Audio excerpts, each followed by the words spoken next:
कुछ महानुभावों के मुताबिक देश आज़ाद ही 2014 में हुआ।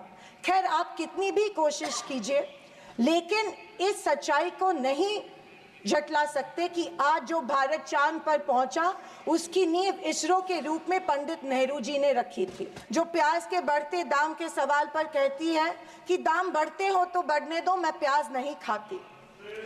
2014 से बीजेपी अपने झूठे प्रोपेगेंडा से कांग्रेस की लेगेसी को मिटाने की पुरजोर कोशिश कर रही है। छुपी है न कोई जात, न धर्म, न भाषा, न पहराव, सिर्फ हम भारत के लोग। इसी में ही हमारी पहचान है और इसी में हमारी गरिमा बसी हुई है।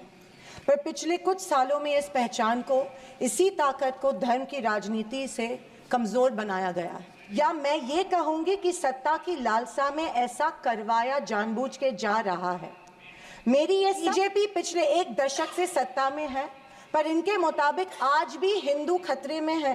पर फिर सोचने पर मुझे महसूस होता है कि बीजेपी और उनकी नीतियाँ की वजह से हिंदू खतरे में है। एक भी कोने में जब जाते हैं तो इनको गांधी जी के प्रतिमा के सामने ही नतमस्तक होना पड़ता है।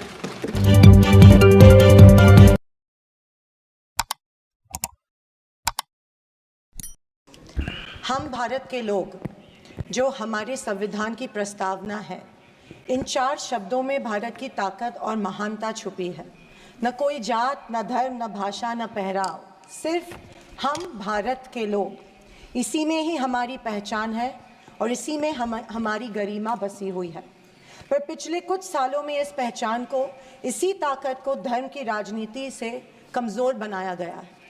आज 2024 के बजट पर बात करने के लिए आपने मुझे मौका दिया। मैं थोड़ा आपको इतिहास में ले जाना चाहती हूँ। हम सब जानते हैं और पूरा विश्व ये मानता है कि कुछ शतकों पहले भारत सोने की चिड़िया थी।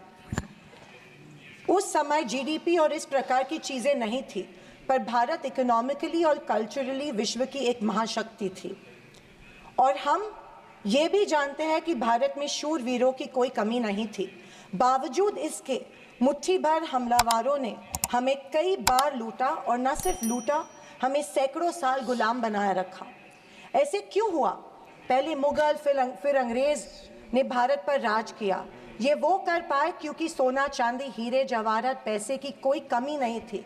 लेकिन कमी सिर्फ एक बात की थी, और वो थी सामाजिक एकता की। धन, दौलत, ताकत कुछ मुट्ठी भर राजाओं और समाज के ठेकेदारों के पास थी। 90% समाज प्रताड़ित था, और मैं ये कहूँगी कि जानबूझकर इन्हीं समाज के ठेकेदारों के द्वारा देश गरीब रखा गया था। आज हमारा देश दुनिया की 5वीं लार्जेस्ट इकोनॉमी है, और मुझे ये उम्मीद ही नहीं बल्कि पूरा विश्वास है कि हम जल्द ही दुनिया की पहले नंबर की इकोनॉमी बनेंगे, क्योंकि इसके प्रगति की मजबूत नींव स्वतंत्रता के बाद के सरकार ने रखी थी। पर इसी के साथ आज हम सामाजिक तौर पर जात, पात, धर्म की शाखाओं में बिखरते जा रहे हैं, कमज़ोर होते जा रहे हैं। फाइनेंशियल इनइक्वालिटीज़ बढ़ती जा रही है। पैसा और सत्ता कुछ चंद ठेकेदारों के पास संचित हो रहा है। या मैं ये कहूँगी कि सत्ता की लालसा में ऐसा करवाया जानबूझ के जा रहा है।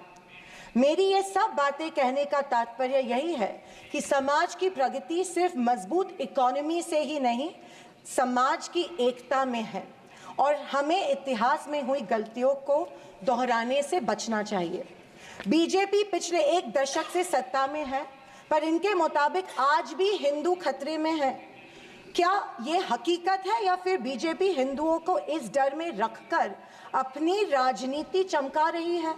आप बताएं, जो संस्कृति हजारों साल गुलामी के जंजीर में जकड़ी पड़ी है, रहने के बावजूद जिंदा है, जिंदा ही नहीं सारे विश्व में अपना डंका बजा रही है, वो खतरे में कैसे आ सकती है? पर फिर सोचने पर मुझे महसूस होता है कि बीजेपी और उनकी नीतियाँ की वजह से हिंदू खतरे में है। एक नदी के बहाव की तरह बहती चली आ रही हमारी हिंदू संस्कृति है। सामने आने वाले हर कट्टरता के पहाड़ों को काटते हुए, हर पत्थर के सेंध लगाते हुए वो बह रही है।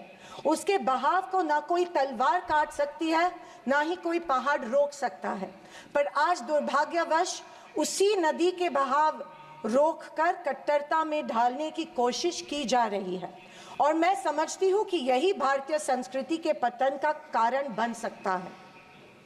अध्यक्ष महोदय, डॉक्टर बाबा साहेब अम्बेडकर ने बनाए गए संविधान के बदौलत पिछड़े और दलित वर्ग को आरक्षण के जरिए समाज में स्थान और सम्मान मिला, पर आज वह आरक्षण भी इनके नजरों में खटक रहा है।